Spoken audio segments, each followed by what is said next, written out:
Good afternoon. Welcome to Africa Today. I am Jessica Magaji Joseph. First, the headlines. Federal government warns 22 states of 5-day massive flooding. 367,400 smoke cigarettes in Gambia, says Health Ministry. Protester killed as crowd calls for Kenya leader to go. And on sports, referees to get communication aids for new season. Now the news in detail. The federal government has predicted that 94 towns are at risk of a 5-day flooding beginning Tuesday, July 16 and ending on July 20th, 2024. Salako said the identified locations and their environs would likely witness heavy rainfall that may lead to flood within the prediction period. Salako, however, urged stakeholders of the country to mitigate the flooding. The President of the Senate, Godswill Akpabio, has advised the Plateau State government to ensure that the laws governing town planning are reinforced to forestall a recurrence of the recent tragic incident of a collapsed building in which some students lost their lives. Akpabio made the remarks when the governor of Plateau State, Caleb Mutfwang, accompanied by some traditional rulers, paid him a courtesy call in his office yesterday. The Senate President condoled with governors on the building collapse. He added that the way forward is to take steps to reinforce town planning laws and take a lot of interest in the building industry. The Nigerian Center for Disease Control and Prevention says it has recorded 3,623 suspected cholera cases and 103 deaths across 34 states and the Federal Capital Territory as of July 15, 2024. The Director General of the NCDC, Jide Idris, who disclosed this at a press briefing in Abuja, stated that the current outbreak had spread to 187 local government areas with a cumulative case fatality rate of 2.8% since the beginning of the year. Idris noted that the predominant age affected was 5 years old, while males account for 52% of cases and females account for the rest. He said there was a 5.6% decline in the number of cases in this reporting week as compared to the preceding week. The House of Representatives Committee on Defense will on Monday, July 24, 2024, meet with the Minister of Defense, Abubakar Badaru, and the Chief of Defense Staff, Christopher Musa, to ascertain how the military intends to go about the directive by President Bola Tinubu for the military to cover ungoverned spaces being occupied by criminals. The chairman of the committee, Babajimi Benson, who disclosed this in Abuja on Tuesday while briefing newsmen, said the president gave the charge as part of measures to address the challenges of food security in the country. He said if there is food security, insecurity will go down, so the army should take possession of their lands. The Nigerian Air Force said it has the assurance of the American government for the timely delivery of the attacked helicopters ordered by Nigeria. In a statement on Tuesday, NAV's Director of Public Relations and Information, Edward Gabgwet, said the assurance was given when the Chief of the Air Staff, Hassan Abubakar, represented by the Chief of Policy and Plans, Sayo Olatunde, met with U.S. officials and Beltraxin Company. According to Gabgwet, the first program management review meeting was to discuss the progress made so far on the supply of the AH-17 attack helicopters to the NAV. He said the Nigerian Air Force has been assured that the delivery date for the AH-17 attack helicopters purchased by the federal government remain on track. When we return, news from other parts of West Africa. Please stay with us.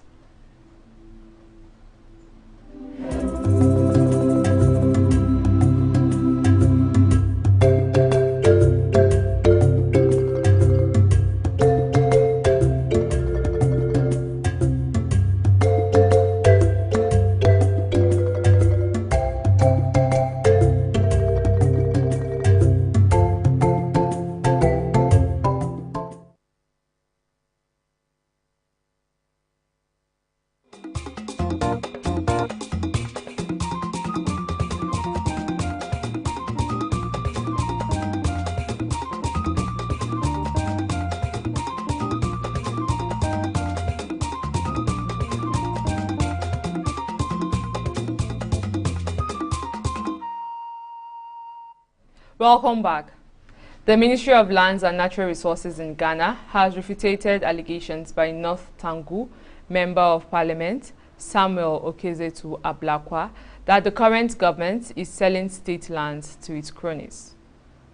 The ministry says these allegations are entirely false and should be dismissed. Ablakwa has recently been vocal about the sale of state lands, including properties belonging to the parks and gardens, the Ghana Prison Service and others. He also claimed that lands currently housing judges have been sold, forcing the judges to vacate their premises within a specified period. In a press statement issued on July 16 and signed by the sector minister, Samuel Abu, the ministry asserted that the Akufo-Addo-led government has not sold any state lands. The statement further clarified that any government lands currently under public scrutiny were sold during the previous administration of John Mahama, which Ablakwa was a member. The Ministry of Health has revealed that there are 367,400 smokers in the Gambia, which is nearly 17% of the total population. In a social media post, the ministry said it has a huge economic burden on individuals who spend $6.6 billion annually on cigarettes. This economic burden could lead to loss of productivity, increased healthcare expenditures, reduced quality of life, and financial strain on potential medical costs. The ministry added that quitting smoking is one of the best decisions to make for health and well-being. We move to other parts of Africa after this break. Please stay with us.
Welcome back.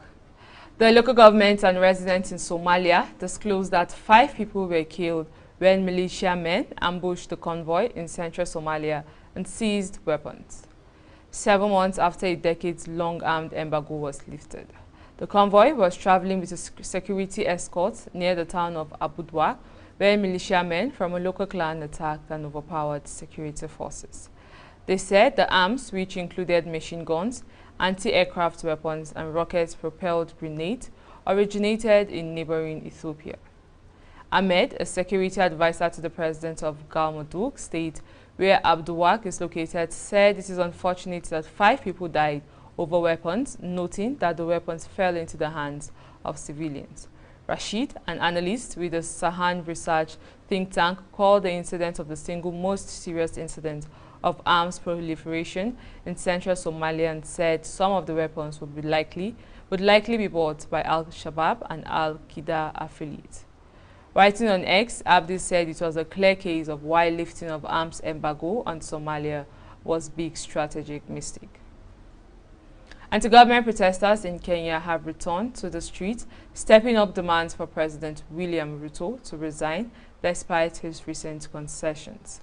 In central Nairobi, shops have been closed as police fired tear gas to disperse hundreds of demonstrators.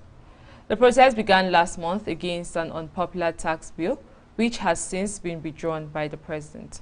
But they have continued morphing into broader anger over bad governance, corruption and police accountability over the death of dozens of demonstrators at recent rallies. A student, where do I go from there? All these young people you see here are walking around depressed because there is no hope in this country. We want the IEBC to be formed as quick as possible, so that these MPs that are taking the Kenya's money for granted, they should be recalled back according to the constitution. We want the IBC to be formed. Last week, President Ruto called for a dialogue as he fired his entire cabinet and the head of the police force resigned.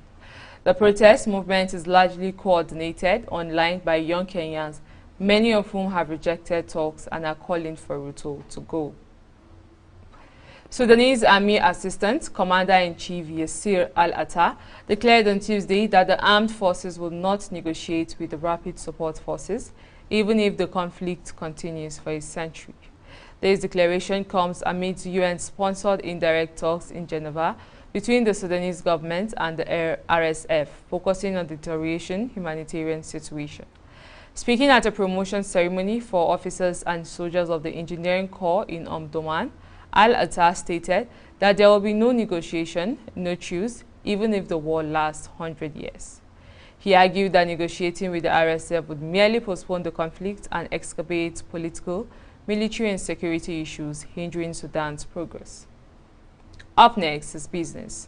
Please stay with us.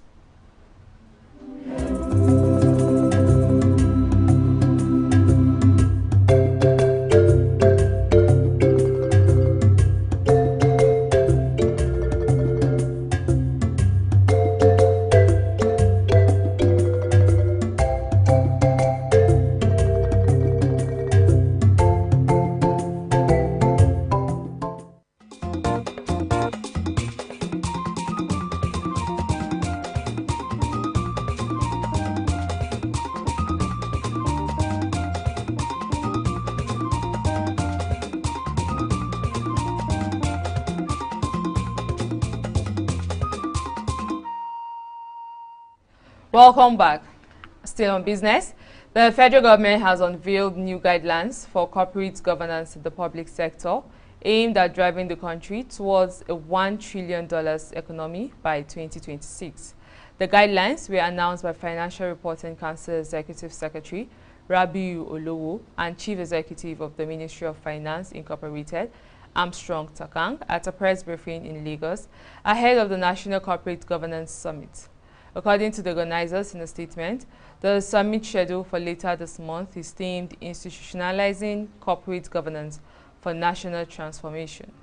The imperative for public-private sector collaboration and will discuss the importance of partnerships between government entities and private businesses to drive sustainable development and economic growth. Following the lifting of the visa ban on Nigeria, the United Arab Emirates government has increased its visa fee by over 300%, which has been condemned by air travelers in the country. Expressing anger over the developments, travelers at the international said it is a clear indication that the UAE government does not want Nigeria in their domain. However, majority urged the Nigerian government to do more engagement with the government of the United Arab Emirates to reduce the application fee hike. Still to come, sports. Please stay with us. This is Hillstv. Quality broadcasting is what we'll bring to you. Now we be this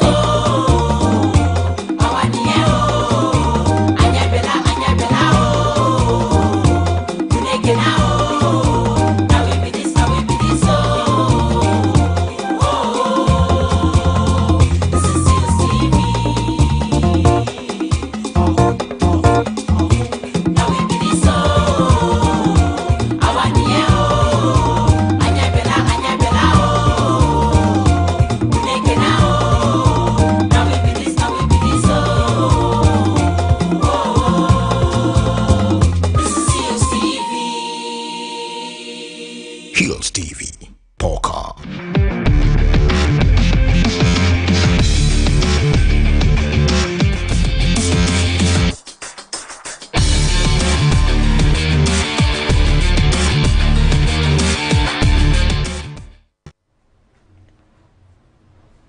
Welcome back.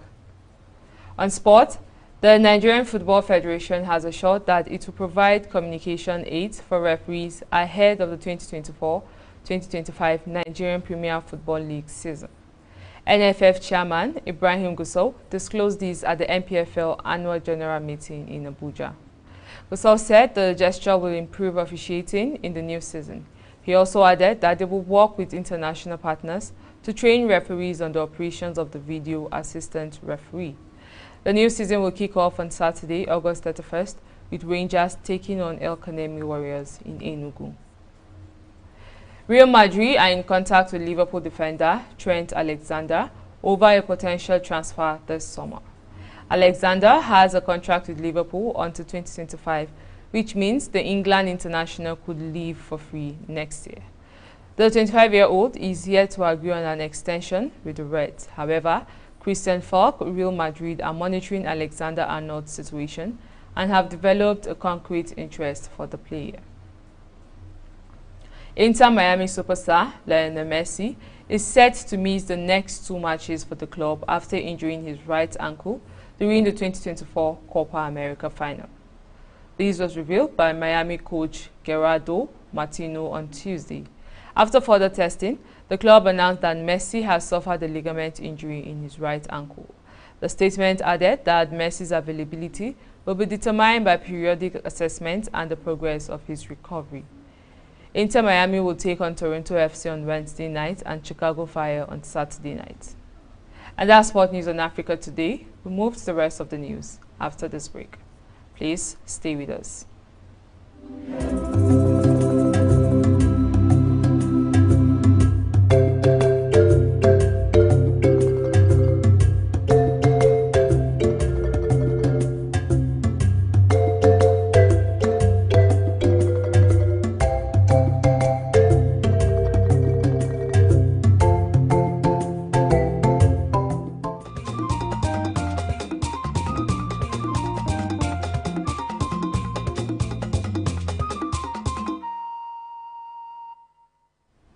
Welcome back. No fewer than 13 states have fixed dates for local government elections in the aftermath Supreme Court judgment, which prohibited federal allocation to council being administered by caretaker committees. The states have commenced council poll preparation, include Kaduna, Kogi, Bauchi, Katsina, Osun, Enugu, Benue, Rivers, Jigawa, Imo, Kebbi, Abia, and Anambra State. On Tuesday, the Kaduna State Independent Electoral Commission scheduled the council poll for October 19, 2024. The Supreme Court had declared it unconstitutional for state governors to hold funds allocated for the local government council. And that's Africa Today. But before we go, here are the headlines again. We told you that federal government warns 22 states of 5-day massive flooding. 367,400 smoke cigarettes in Gambia, says Health Ministry. Protester killed as crowds call for Kenya leader to go. And on sport, referees to get communication aids for new season. Remember to visit us on Facebook at Hillstv Abuja, Instagram at Hillstv Abuja, and subscribe to our YouTube channel at Hillstv. I am Jessica Magaji Joseph. Thanks for watching.